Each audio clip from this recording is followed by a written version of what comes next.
नमस्कार दोस्तों। हर व्यक्ति दौड़ना चाहता है, सफल होना चाहता है, परंतु कितने व्यक्ति सही मायने में सही दिशा में दौड़ पाते हैं और सफल होते हैं। बहुत किस्मत वाले लोग होते हैं जो जिंदगी में सफल होते हैं, जिनकी इच्छाएं पूर्ण होती हैं। देवगुरु बृहस्पति कुछ ऐसा ही करने जा रहे हैं आप लोगों के लिए। धनु राशि, धनु लगन के जातकों, आपका भारद्वाज बहुत दिल की गहराई से अभिनंदन करता है। बृहस्पति सप्तम भाव में मिथुन राशि में ही रहते हुए उदय हो जाते हैं। अस्त होना किसी ग्रह का कोई अच्छी बात नहीं। जब भी कोई ग्रह सूर्य के नज़दीक आ जाता है, उसका प्रकाश धरा के ऊपर नहीं पहुंच पाता, या यूं कहें ग्रह अंधा हो जाता है। हालांकि वास्तव में ऐसा होता नहीं, परंतु उसकी रश्मियाँ हमारी धरा के ऊपर उस इंटेंसिटी के साथ नहीं पहुंचती, उसकी वेव्स हमारे शरीर में अवतरित नहीं हो पाती, तो वो ग्रह का जो फल हमें मिलना होता है, उस ग्रह से जो हम आनंद लेते हैं, सुख का अनुभव करते हैं, वो हमें नहीं मिलता। सुख का अनुभव इसलिए बोला क्योंकि सुख के मालिक हैं देवगुरु बृहस्पति, आपकी राशि, आपके लगन के लिए। दोस्तों, आपको बता दें, अगर आप का लगन आपको मालूम है तो ये चर्चा लगन से भी आप देख सकते हैं। राशि वाले जातकों के लिए तो ये हुआ ही करता है। आपके देवगुरु बृहस्पति दो महत्वपूर्ण स्थानों के मालिक हैं, पहले भाव के और चतुर्थ भाव के। पहला भाव आपकी पर्सनैलिटी, आपके विचार, आपके संस्कार, आपका स्टेटस, समाज में प्रतिष्ठा, आपका शरीर, आपका स्वास्थ्य, आपका सौंदर्य, आपकी एक पर्सनैलिटी जिसमें बहुत कुछ आ जाता है। ये पर्सनैलिटी शब्द ही बहुत विशाल है। तो देवगुरु बृहस्पति आपकी पर्सनैलिटी के कारक हैं, कहें तो मालिक हैं बल्कि। और चतुर्थ भाव सुख का है, मानसिक सुख, भौतिक सुख, संसारिक सुख, जमीन जायदाद, प्रॉपर्टी और वाहन सुख इत्यादि का आपकी मदर का भी है। पब्लिक का यही भाव भी माना जाता है। तो इन महत्वपूर्ण भावों की मलकियत देवगुरु बृहस्पति के पास है, जो आपकी राशि के मालिक भी हैं। धनु राशि के मालिक भी देवगुरु बृहस्पति हैं। गुरु जब से अस्त हुए, आप डायरेक्शन लेस हुए। एटलीस्ट डायरेक्शन लेस अगर सही लफ्ज़ों में कहें तो आपको पता ही नहीं था कि अब करना क्या है। एक महीना अस्त रहने के पश्चात देवगुरु बृहस्पति उदय होंगे। हाल ही में मई में यह आपके सप्तम भाव में आए थे, अच्छी स्थिति में आए थे, 6th हाउस से निकलकर, परंतु जैसे किसी की नज़र लग गई और 11 जून से ही फिर से अस्त हो जाते हैं। तो 3 सप्ताह आपको एक उम्मीद की किरण सी नज़र आई, कुछ पॉजिटिव होने लगा, कुछ प्लान होने लगा, पर उसमें फिर से ठहराव आ जाता है। ये मैं प्रूव करके बताता हूं दोस्तों, किन बातों को लेकर आप परेशान रहे और अब कहां पर आपको सिल्वर लाइनिंग नजर आएगी। कम से कम 18 अक्टूबर तक ये देवगुरु बृहस्पति आपके सप्तम भाव में ही विराजमान रहेंगे। देखिए, एक तो मानसिक सुख, संतोष, उसमें कहीं ना कहीं कमी आ जाती है जब गुरु जैसा प्लेनेट, जो कि सुख का मालिक, आपकी कुंडली में अस्त हो जाए और सुख भाव में शनि का गोचर हो जाए, तो ये एक छटपटाहट देता है, एक अनजाना डर सा देता है। इस तरह का कॉम्बिनेशन रेस्टलेस कहीं व्यक्ति हो जाता है, छोटी छोटी बात पर कुंठा, छोटी छोटी बात पर चिंता ये बनी रही। जब तक ये आस्त रहते हैं तो इस तरह की स्थितियां होती हैं। लग्नेश भी है ना, राशि के मालिक भी हैं, तो आपके विचार, आपके संस्कार, आपका थॉट सिस्टम, आपका कॉन्फिडेंस, आपकी अभिव्यक्ति, सभी कुछ तो धीमा पड़ जाता है या धुंधला सा हो जाता है। तो वो रहा, उसके कारण आपको लगा कि ढैया है, शायद इसलिए ये दिक्कतें आ रही हैं, कोई काम नहीं बनता, कोई काम करने का मन नहीं लगता, किसी पर विश्वास नहीं आता, कॉन्फिडेंस नहीं आता कि हम किसी के ऊपर विश्वास कर लें।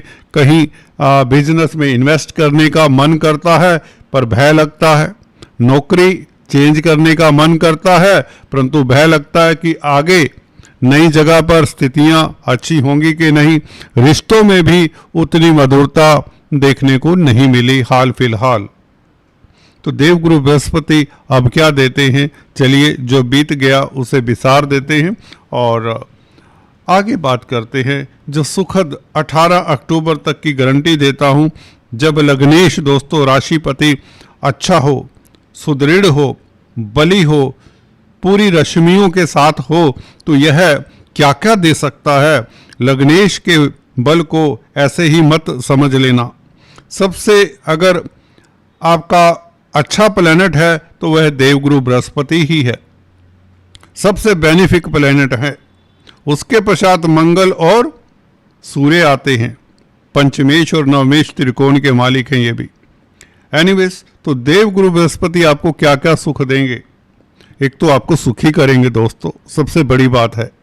मानसिक सुख होगा, आपके भय, आपकी चिंता निर्मूल साबित होगी। उससे होगा क्या, आपका मन कार्य में लगेगा, कॉन्फिडेंस में वृद्धि होगी, जिससे दाम्पत्य जीवन के ऊपर भी पॉजिटिव प्रभाव पड़ेगा। आपका जो चिड़चिड़ापन है, जो आप इरिटेट होते रहे हैं, जो अविश्वास रहा है लोगों के ऊपर और रिश्तों के ऊपर, परिवार के ऊपर, वो अविश्वास अब विश्वास में बदल जाएगा। दाम्पत्य जीवन मधुर होता है, इससे लव लाइफ आपका मधुर होता है। इवन देखिए, प्रियतम प्रेयसी के संबंध भी कहीं ना कहीं कटु हो जाते हैं जब लग्नेश सप्तम स्थान में बैठकर इस तरह की स्थिति में आ जाए, अस्त हो जाए। जमीन जायदाद, प्रॉपर्टी, पेरेंटल प्रॉपर्टी के सुख में कमी होती है, मातृ सुख में कमी होती है, पब्लिक में प्रतिष्ठा डाउन होने के योग बन जाते हैं।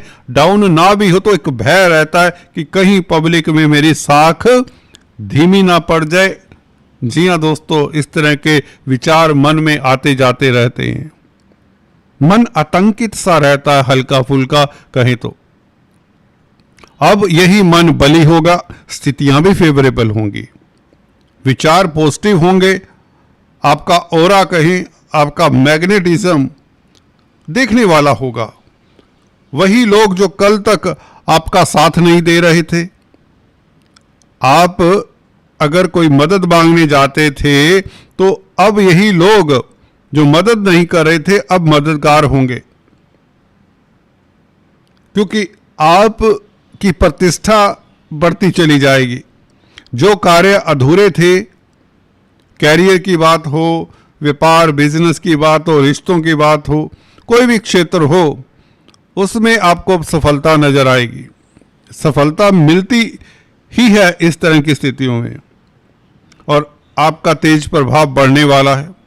रोजमर्रा की आमदन बढ़ती है। सप्तम भाव में गुरु का उदय होना, सप्तम भाव रोजमर्रा की आमदन का है। अदालती मसलों में भी आपका देखिए डंका बजेगा, शत्रुहंता रहेंगे, कर्जे से निजात मिलने के योग बना देता है। ये उदय होना बहुत महत्वपूर्ण है। आपकी नॉलेज, आपका विजडम अब काम आता है।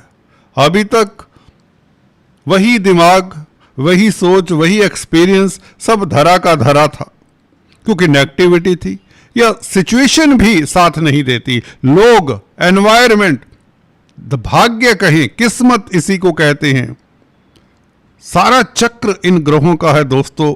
सोच भी नहीं सकता व्यक्ति अपनी मर्जी से, मैंने ये पाया है। अब सोच भी पॉजिटिव होगी, सोच पॉजिटिव, लोग भी पॉजिटिव और रिजल्ट भी पॉजिटिव। अब जो करना चाहते हैं करिए, बेधड़क होकर करिए। शनि यहां पर आपके रास्ते में अब ज्यादा नहीं आने वाले, क्योंकि लग्नेश सप्तम भाव में हो, राहु 11वें तृतीय भाव में हो, 11 नंबर की राशि में। दो ग्रह सबल हो तो शनि शांत हो जाते हैं, तो ढैये का प्रभाव निर्मूल है इस अवधि में। 8 जुलाई से कोई ढैया नहीं।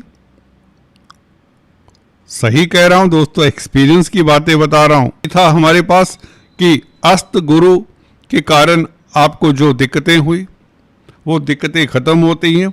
अब 8 जुलाई से जैसे ही गुरु उदय होते हैं 18 अक्टूबर तक आपके धन में वृद्धि होती है, आपके कार्यों में गतिशीलता आती है। अगर आप फाइनेंस का कामकाज करते हैं तो दिन दुगनी रात चौगनी तरक्की करेंगे।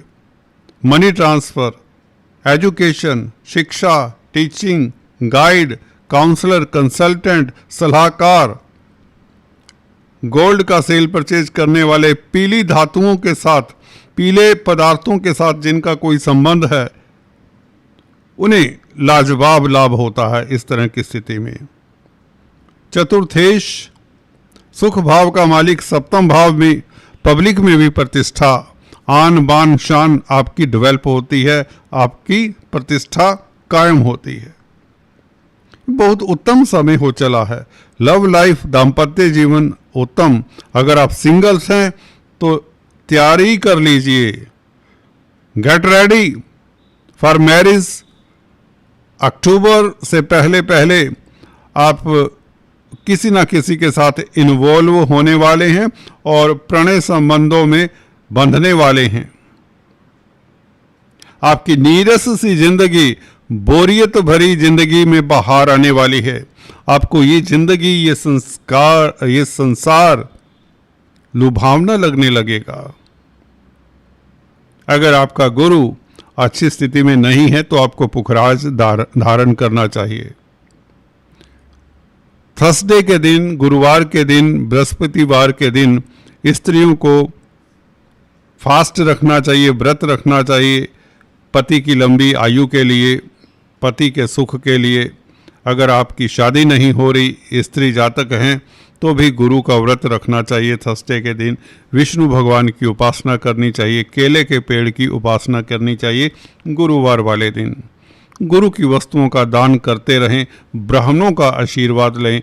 धार्मिक जो भी जन हैं, धार्मिक व्यक्तियों का आशीर्वाद लें, एल्डर्स का आदर करें, गुरु प्रसन्न होते हैं। कोई भी ऐसा कार्य ना करें जिससे बड़ों को दुख हो। आज दोस्तों इतना ही। Please do subscribe, like and share. Thanks for watching this video. God bless you all.